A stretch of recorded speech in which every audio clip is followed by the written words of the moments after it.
King Arthur and His Knights by Elizabeth Lodor Merchant. The Knighting of Lancelot.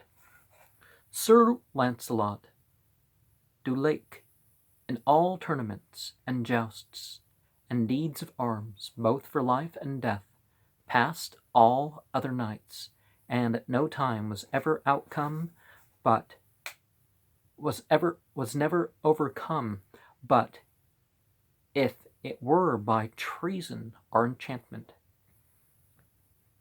You read about the baby prince who was stolen by the water fairy. He was very happy in the enchanted city at the bottom of the lake, the pet of all the water fairies, but the very particular pet of the queen, who would dance him in her arms, calling him son of a king. Little Lancelot would crow with delight and pat her beautiful green dress. In time he grew into a tall and handsome youth. The queen knew that she could not keep him with her forever, and so she put him in charge of a woodman who lived in the forest that grew all around the waters of the enchanted lake. Every morning the lady of the lake would take him up, up, up through the green waters and set him on the flowery bank, and call the woodman to come from his home and lead the boy into the forest to spend the day. But because the lake was a part of fairyland, Lancelot never knew that the fine city where he lived was really beneath the water. He imagined that he just walked out of it into the forest through the mist of the morning and returned to it at night through the moonlight and falling dew. But the lady whom he loved as his own mother always stood on the edge of the morning mist to wave him forward, and waited under the moonbeams of an evening to welcome him home. In the forest, the woodman taught him all the craft of a huntsman, the way to find the little brown hares, the wild foxes, the great, strong-tusked boars, and the beautiful antlered deer. Lancelot grew clever and strong in his happy woodland life. He could shoot an arrow straight and true, shoe and saddle a horse, and climb the crags as high as the eagle's nest. How wonderful life lived as the forest people lived it seemed to him. So firm his muscle grew, so bright his young eyes, so vigorous and alert his frame. All day he was on foot or a horse, upon the hills or among the trees. At night, as he slept in his home in the enchanted city under the lake, he dreamed of doing noble deeds when he was a man. Then one day, as he hunted with the forest people, he heard them talking of a great king who was named Arthur, and who was the head of a gallant company of gentlemen who called themselves the Knights of the Round Table. Wonderful stories were told of these knights, of their courage, their beauty, and their pride. There's a difference between being pleased with yourself and being proud. All that night, Lancelot lay awake thinking about Arthur, and the next morning, as the sweet water fairy led him to the misty horizon that lay beyond the enchanted city, he told her of what he had heard, and said that nothing could ever make him happy unless he were allowed to go to Arthur's court and become a knight of the Round Table. Son of a king, said the water fairy, half sadly, half triumphantly, I've guessed that this would be your destiny. I've known I could not keep you always, because you are, well, what you are. But can you be brave enough to join Arthur's knighthood? Can you take and keep the great vow? Can you forever be courteous without baseness, kind to all, pitiful to the sad, generous to the poor, stern to the guilty, and choose death at any time before dishonor? Lancelot cried out that indeed he could. He said that to join in the vow was the only thing that he wanted in the whole world.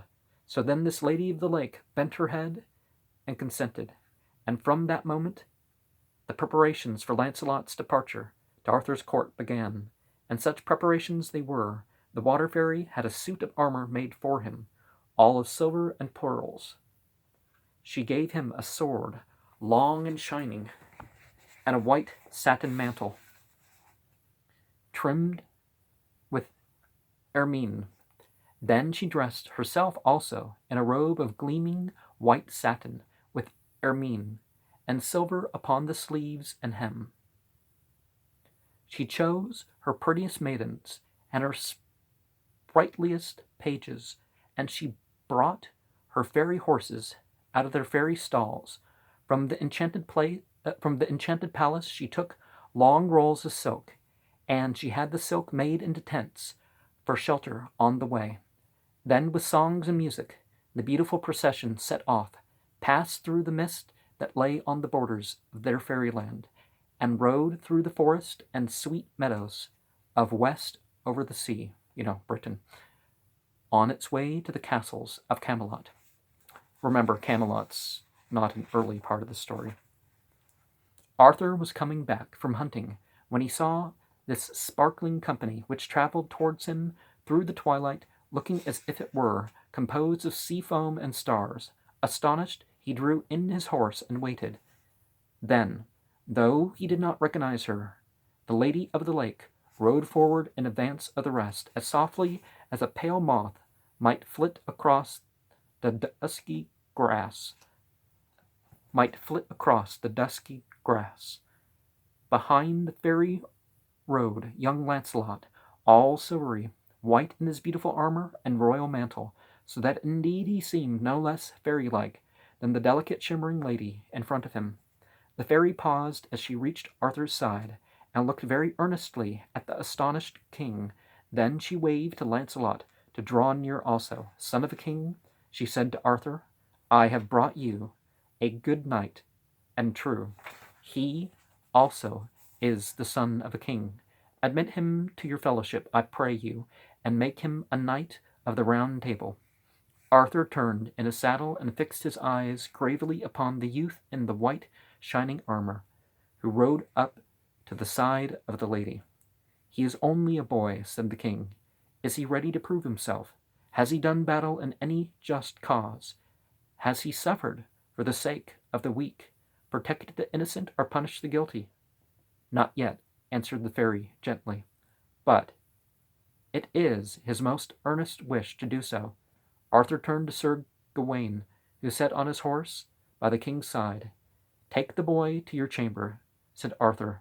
"Let him watch by his armor tonight, in the chapel by the castle. Then tomorrow bring him to me."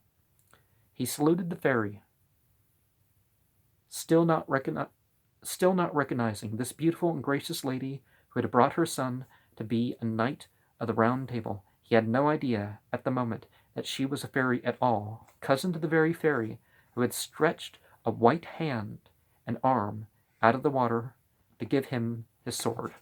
See, this is probably where the Golden Dawn and such get their ideas for their cards. Excalibur, to give him his sword, Excalibur. Nor did he know that she would one day save his life. The lady bent from her little white horse towards Lancelot, kissed him tenderly, and placed a ring from her own hand upon his finger. "Take this ring," said she, smiling gravely. "Wear it always in battle. If you are hard pressed by an enemy, turn it upon your finger. It will make you invisible." And Sir Gawain set him to guard his armor in the chapel.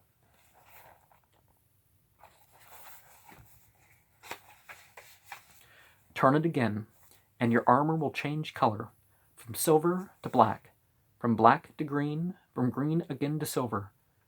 Goodbye, dear son of a king, goodbye. She kissed him again and rode back to the white and starry company, who waited for her in the gathering night.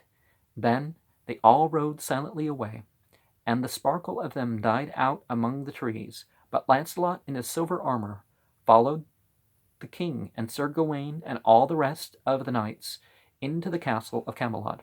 Sir Gawain took him to his chamber, gave him meat and wine, and set him to guard his armor in the chapel, as all those who desired knighthood had to do. Remember the Daniel and his companions story? oh, the rich food and whatnot. Let's, give us something more healthy rather than enjoyable. But, anyways. The next day, he took him to Arthur on his throne in the great hall. There for the first time Lancelot saw Guinevere, the queen, and when he saw her, her beauty and sweetness filled him with a great feeling of devotion. All unknown to her, he stooped and picked up a little knot of flowers that she had dropped. That little knot of flowers he kept till the end of his life. And now the tournament of the day was announced, and the king said that Lancelot might take his part in it. So the young prince from the enchanted lake of fairyland mounted his horse and rode with the knights into the meadow, where very soon a great mock battle began. How they wrestled and fought and clashed swords and galloped their horses.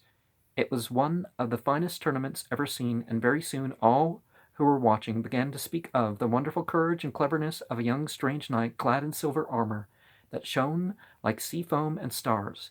But even while they were speaking, he disappeared, and a black knight was seen in his place, looking like some strange figure carved in ebony. Then the black knight vanished in his turn, and a knight in green appeared, like some magician of the forest, fallen straight from the emerald heart of an oak. In another moment, this knight of the woodlands was gone, and there was the silver knight again, flashing across the meadow like a beautiful comet, and so on, and so on, and so on.